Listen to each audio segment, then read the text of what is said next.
दोस्तों अस्सलाम वालेकुम। आज मैं आपको एक मलेशियन लड़की की एक सच्ची कहानी सुनाने जा रहा हूँ जो जिन के वजह से इस्लाम में दाखिल हुई। इस कहानी को डिकोड करने में मुझे कम से कम 2 हफ्ता लगे। मैंने आर्टिफिशियल के इंटेलिजेंस के इस्तेमाल करके एक लड़की की आवाज़ में इंग्लिश को हिंदी में कन्वर्ट करके आपके आसानी के लिए समझने के लिए मैंने ये आपको तैयार करके आपको सुना रहा हूँ। ये एक सच्ची कहानी है, इसको आप सुनिए और पसंद आए तो लाइक कीजिए और कमेंट कीजिए और शेयर कीजिए। ये मैंने बहुत मेहनत से बनाई है। इसको अगर आप लोग सब्सक्राइब कीजिएगा तो मुझे एक तरह से हौसला बढ़ेगा कि इस तरीक़ा से और भी कंटेंट मैं आपके लिए लाऊं। चलिए मैं उस कहानी की तरफ ले चलता हूं आपको। ऐसा लगता था कि जिनको मैं जानती थी या नहीं, इससे पहले कि वे हमेशा किसी न किसी रूप में मेरे जीवन का हिस्सा रही है। तुम्हें पता है, यहाँ तक कि जब मैं 14 साल की थी और मुझे लगता है मेरी पहली जिन एक्सपीरियंस थी, मैं अपने भाई और उसके दोस्त के साथ बाहर थी। उसकी दोस्त वास्तव में काला जादू और भूत और इन सभी चीजों में थे और वह यह सब पसंद करते थे। उन्होंने कहा चलो इस जगह पर चलते हैं, जिसे स्पिरिट कॉर्नर या ऐसा ही कुछ कहा जाता था। तो हम वहाँ गए। हम एक घेरे में बैठे थे और वह ऐसा करने लगा। मुझे नहीं पता, जो भी हो, साधना या जप या जो भी हो, और मैंने इस भावना को महसूस किया मेरी छाती के अंदर, एक तरह से जहाँ आपको लगता है कि आपकी रूह आपकी छाती के बीच में हो सकती है। और इसने मुझे सचमुच में डरा दिया, लेकिन मैंने कुछ नहीं कहा। मैं बस चुप रही और उसने सीधे मेरी तरफ देखा और कहा, तुम्हें जाने की जरूरत है। और मैंने कहा, क्यों? लेकिन मुझे पता था क्यों। मैं इसे महसूस कर सकती थी। और यहाँ कुछ ऐसा है जो आपको पसंद नहीं है, बस छोड़ो, भागो। तो मैं उठी और मैं जितनी तेजी से भाग सकती थी वहाँ से भागी और सीधे घर वापस आ गई। लगभग कई सालों बाद तक मैंने असल में इस बारे में फिर कभी नहीं सोची। मेरी कहानी वापस तब शुरू हुई जब मैं लगभग 21 साल की हुई और मैं मलेशिया में रहने लगी थी। मैं हाल ही में एक नए घर में आई थी और मेरी सबसे अच्छी दोस्त कनाडा से आई थी मेरी मदद करने के लिए। इसलिए हमने एक गृह प्रवेश पार्टी करने का फैसला किया। कुछ दोस्तों को बुलाया, बारबेक्यू किया और घर के सभी दरवाजे खुले थे, जैसे एक टिपिकल मलेशियाई घर होते हैं। लकड़ी के झूलते दरवाजे और घर के सामने कांच के स्लाइडिंग वाला दरवाजे होते हैं। मैं अपने दोस्तों को घर दिखाने के लिए ऊपर ले गई, ऊपर के कमरे देखने के लिए। और जैसे ही हम एक बेडरूम से बाहर आए, मैंने एक धमाके की आवाज सुनी और मैंने अपने कुत्ते को नीचे भौंकते हुए सुना। तो मैं नीचे गई और मैंने अपनी सबसे अच्छी दोस्त को देखा और वह बिल्कुल डरी हुई लग रही थी और उसका पूरा चेहरा सफेद पड़ गया था और वह बस घर के सामने कांच के स्लाइडिंग दरवाजे को घूर रही थी। मैंने उससे पूछा कि क्या हुआ, और उसने कहा कि मेरा कुत्ता दरवाजे के अंदर जा रहा था और कांच का स्लाइडिंग दरवाजा कुत्ते के ठीक सामने फटाक कर बंद हो गया। तो आप जानते हैं, लॉजिकली और साइंटिफिकली ऐसा नहीं होता।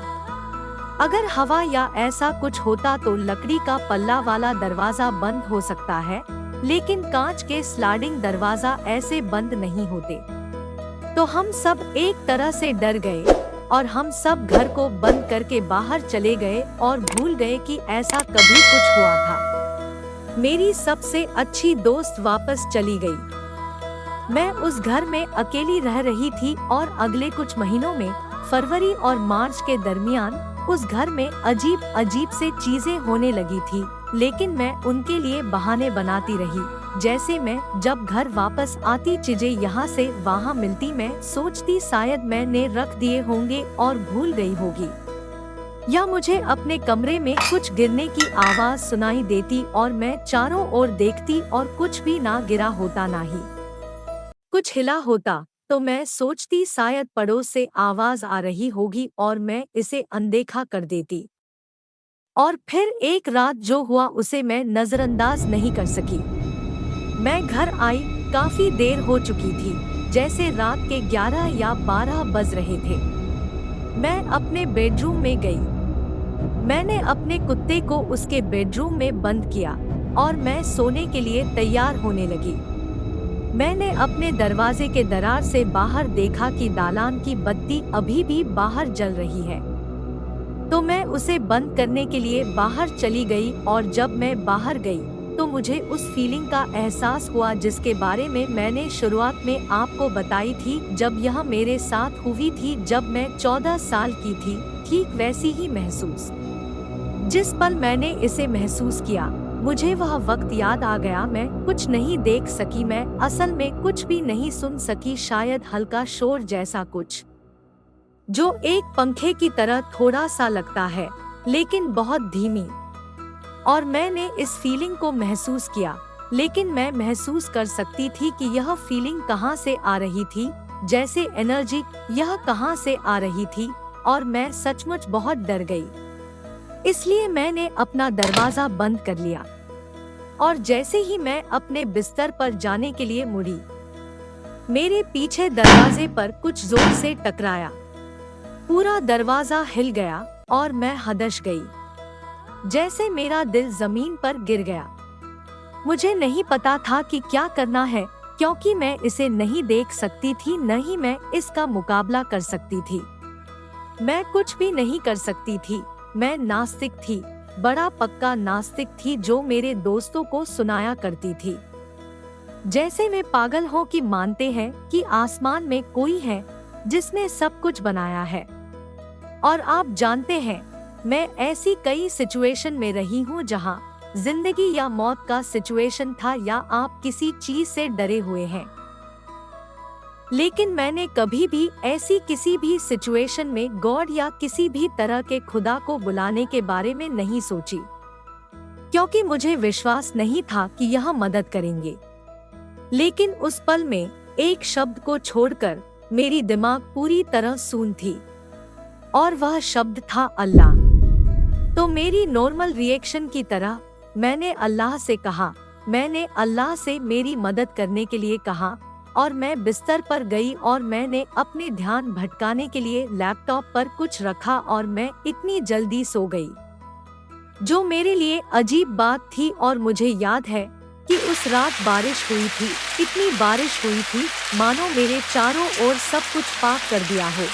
और जब मैं उठी, मैं अपने बिस्तर पर बैठ गई और मैंने मेरा पहला दुआ मांगा और मैंने कहा, ठीक है, सबसे पहले मैंने कहा, अल्लाह तेरा शुक्रिया। अगर वह तुम थे जिसने मेरी मदद की और कल रात मुझे जिस चीज से बचाया, और अगर तुम चाहते हो कि मैं मुस्लिम बनूं, अगर तुम मुझे इस रास्ते पर चाहते हो, तो तुम्हें मेरा रहनुमाई करना होगा, क्योंकि कोई भी मुझे आज तक कोई भी नहीं समझा पाया कि आप अब से पहले मौजूद हैं। उसके बाद मुझे इस्लाम के बारे में जानने में काफी दिलचस्पी महसूस हुई। मैंने मुसलमानों से पूछना शुरू कर दिया जिन्हें मैं जानती थी, उन्हीं के मजहब के बारे में। वे इबादत क्यों करते हैं, वे किस चीज से डरते हैं, अल्लाह हमसे क्या चाहता है। और मैंने अपनी जिंदगी में इस्लाम का जायजा लेना शुरू कर दिया। अगले कुछ महीनों में एक अल्लाह ने मुझे मुसलमान बनने के लिए तैयार करना शुरू कर दिया, क्योंकि इससे पहले मेरी जिंदगी का ढंग बिल्कुल भी इस्लामिक नहीं थी और मुझे इस मुकाम तक पहुंचने के लिए बहुत सी चीजें बदलनी थी जहां मैं खुद को एक अच्छा मुसलमान कह सकूं। तो जैसे मैंने शराब पीना छोड़ दिया और मैंने जैसे सब्र करना सीखने लगी, जैसे मसलन जब भी मैं बेसब्र महसूस करती हूँ, जब मैं चिढ़ महसूस करती हूँ ट्रैफिक जाम में, मैं अपने आप से कहती सब्र करो, क्योंकि अल्लाह को सब्र वाले लोग पसंद है, इसलिए सब्र रखो। और फिर मैंने देखा कि हालत कैसे बदल रहे हैं। शायद उस पहली घटना के 6-7 माह के बाद रमजान आने वाला था और मेरे सभी मुस्लिम दोस्त रमजान में बहुत अच्छे मुसलमान बन जाते थे।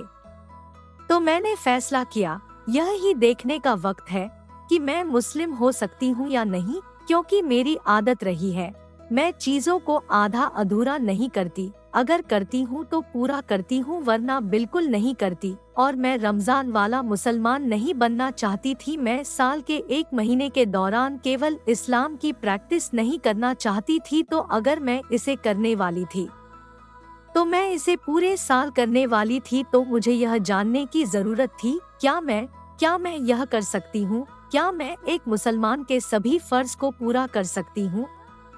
इसलिए मैंने रमजान के पहले दिन से रोजा रखना शुरू किया और मैं हर दिन कुरान की एक पारा पढ़ने लगी। और मैंने उसी महीने से हिजाब पहनना भी शुरू कर दिया और मैंने नमाज पढ़ना सीखा। और यह सीखना बहुत मुश्किल था कि कैसे नमाज पढ़ना है।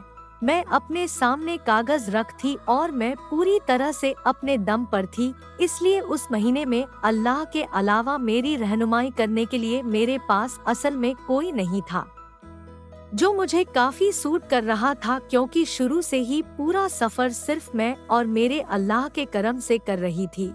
और इसी तरह रमजान का बीच आ रहा था और मैं पूरे माह रोजा रख रही थी और मैं पूरे माह नमाज पढ़ रही थी और कुरान पढ़ रही थी। तुम्हें पता है, मैं लगभग 15 पारा में थी और मैं अपने आप के बारे में भी पढ़ रही थी। हम जानते हैं वे अंधे और बहरे हैं जो सच्चाई से आसना है। वे जानते हैं कि यह सच है, लेकिन उनके अहम उन्हें इस सच्चाई से दूर कर देता है। और एक रात ईशा के नमाज के वक्त मैंने मन ही मन सोची, अगर मैं आज रात मर गई तो मैं जन्नत में नहीं जा सकूंगी। मैं उन लोगों में से एक थी जिनके बारे में हमें अल्लाह ताकीद करता रहता है। तो मैंने गूगल किया कलमा शहादत अंग्रेजी में कैसे कहते हैं, और मैंने ईशा की नमाज के बाद अपनी जनामाज पर बैठकर अल्लाह और अपने दरमियान अपना कलमा शहादत कहा। आप लोगों ने सुना ये कहानी, किस तरह इस लड़की एक एथिस्ट से इस्लाम में दाखिल हुई। अल्लाह किसको कब हिदायत दे दे ये कोई नहीं जानता। आज वो मतलब शराब पीती थी, हर वो गलत काम करती थी, सब छोड़कर पूरी तरह से इस्लाम में दाखिल हो गई और बाकायदा माशाअल्लाह बुरखा और कुरान नमाज सब का पाबंद हो गई। इस शेयर कीजिए इसको, अगर आपको पसंद आए तो, और लाइक कीजिए इसको।